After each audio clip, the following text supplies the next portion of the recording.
L'assassinat de bébé Matisse a déchaîné une sorte de violence dans l'espace socio-numérique.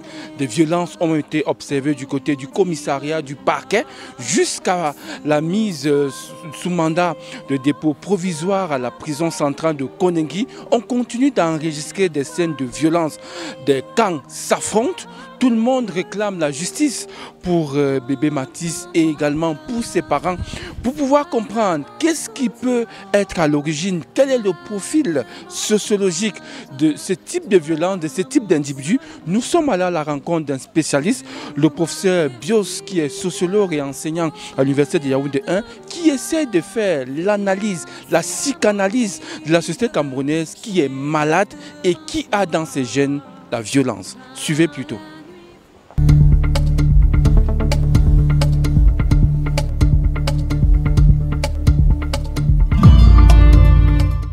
Il y a d'un côté l'assassinat de cet enfant innocent qui ne demandait qu'à vivre, et de l'autre côté le mouvement de solidarité et d'émotion qui a fait en sorte que les populations puissent se manifester.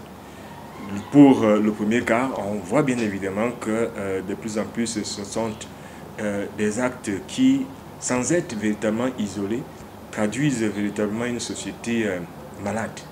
Malade d'elle-même, malade de ses pratiques, malade également de sa forme d'éducation et de ses choix en termes d'application parfois des sanctions ou du droit dans ce cas de figure. Vous voyez, on arrive dans ce cas de figure, vous parlez à un moment donné d'un assassinat, mais de l'autre côté on va parler d'une présomption d'assassinat, pour dire que lorsqu'on arrive à un moment donné à mettre en corrélation la pratique elle-même et l'interprétation qu'on peut donner à la pratique, il y a quand même lieu de mettre en avant une dimension essentielle. La dimension des droits fondamentaux de l'être humain, qui voudrait qu'on arrive à dire, même s'il a posé cet acte, il reste malgré tout un être humain qui doit bénéficier d'une forme de présomption d'innocence, même si en réalité les faits arrivent à le démontrer. Sauf que de manière progressive, il y a quand même ici une forme de banalisation de la violence, avec une tendance même d'éducation officieuse à la violence, qui voudrait qu'à partir d'autres instances de socialisation, à partir même de la loi du talion non officialisée, qu'on arrive davantage à voir de manière progressive une forme de violence qui prend des proportions.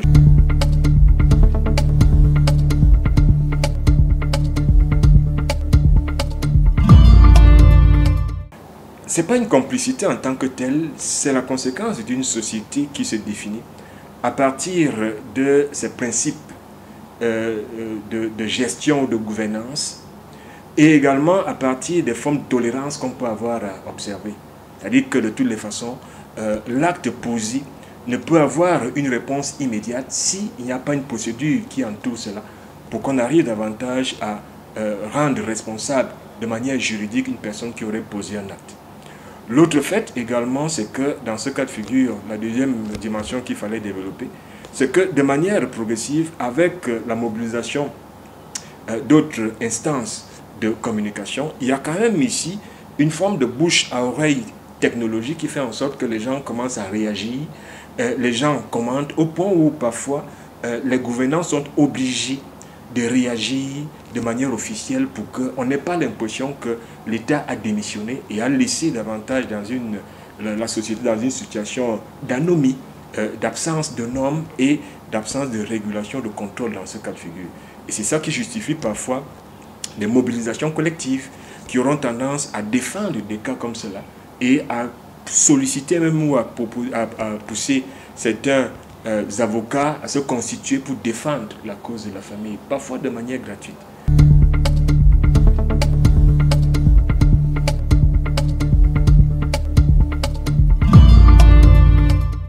Vous savez, dans le processus d'accompagnement des jeunes générations à devenir adultes, la famille reste le socle, c'est vrai.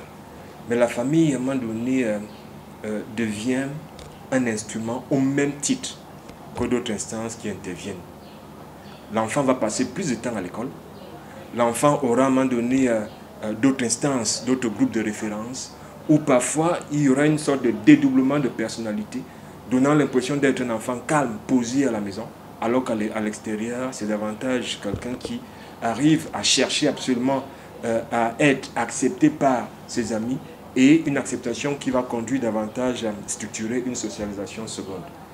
Là, on ne peut donc pas, dans ce cas de figure, accuser essentiellement ou prioritairement la famille.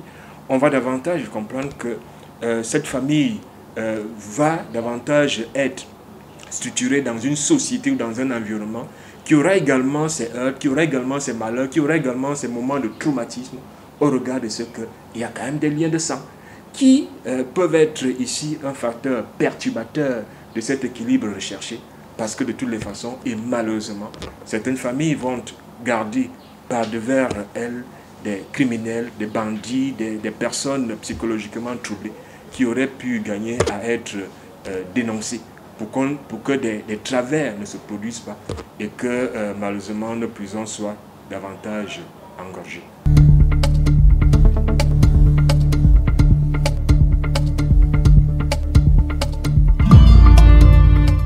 Alors, vous voyez, la période électorale a toujours été une période de surchauffe, de montée en puissance des formes de contestation, avec également ici une mise en avant des éléments qui peuvent, au besoin, déstabiliser certains camps ou déstabiliser même toute une société.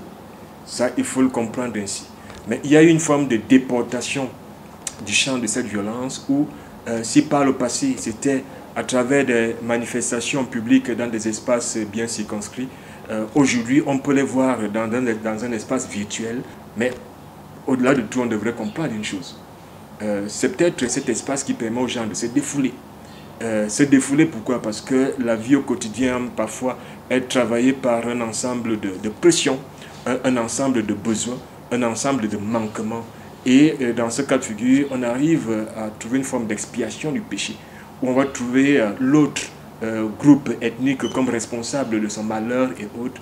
Et dans ce cas, c'est une forme de défoulement qui devrait être considérée comme telle. Mais en considérant cela comme tel, il faut faire très attention. Parfois, on peut commencer par ce genre de défoulement pour inciter des personnes faibles d'esprit à devoir donc se lancer à une forme de confrontation physique à des périodes précises qui peuvent être des périodes électorales, qui peuvent être des rencontres, des matchs de football ou autres. Dans ce cas de figure, la perspective d'une mobilisation collective ne part pas de ce qu'on aura lancé un mot d'ordre, mais de ce qu'à partir des opinions développées dans des réseaux sociaux, qui est donc de manière progressive des gens qui vont devoir y accorder du crédit au point de devoir aller vers une autre étape, celle de la violence physique.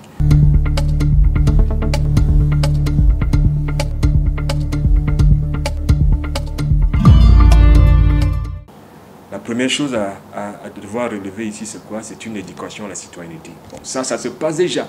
Les appels à plus de tempérance, il faut éviter à un moment donné des discours de haine et autres là. Ça, c'est ce qui est dit.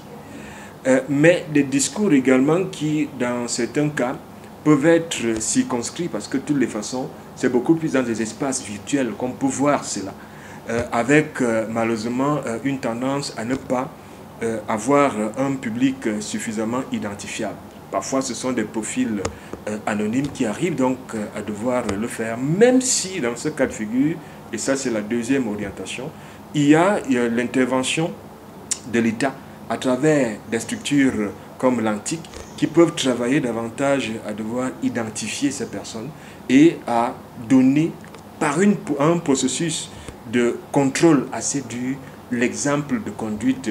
Même si on est inscrit dans une société de liberté, la liberté dans ce cas de figure ne suppose pas une forme de libertinage dans l'expression avec une tendance à soulever de manière consciente ou non des masses à ce niveau. Mais il faudrait également comprendre que si vous voulez éduquer les populations de manière citoyenne, si vous voulez sanctionner, il va falloir également travailler à quelque chose d'essentiel. Travailler à améliorer le niveau de vie des individus qui, dans ce cas de figure, vont donner sens à la formule ancienne présentée par Karl Marx. Ce n'est pas la conscience qui détermine la vie, c'est la vie qui détermine la conscience.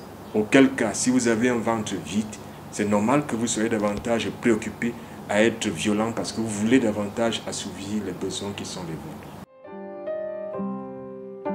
Les responsabilités étant désormais établies au sujet du phénomène de violence qui semble rampant dans la société camerounaise, avec des esquisses de solutions pour endiguer le phénomène, j'espère que les uns les autres, que ce soit les pouvoirs publics, que ce soit la cellule familiale, bref, toutes les instances de socialisation sont désormais informés sur le rôle que chacun doit jouer pour pouvoir endiguer à sa simple expression ce phénomène qui malheureusement cause des dégâts effroyables dans notre société.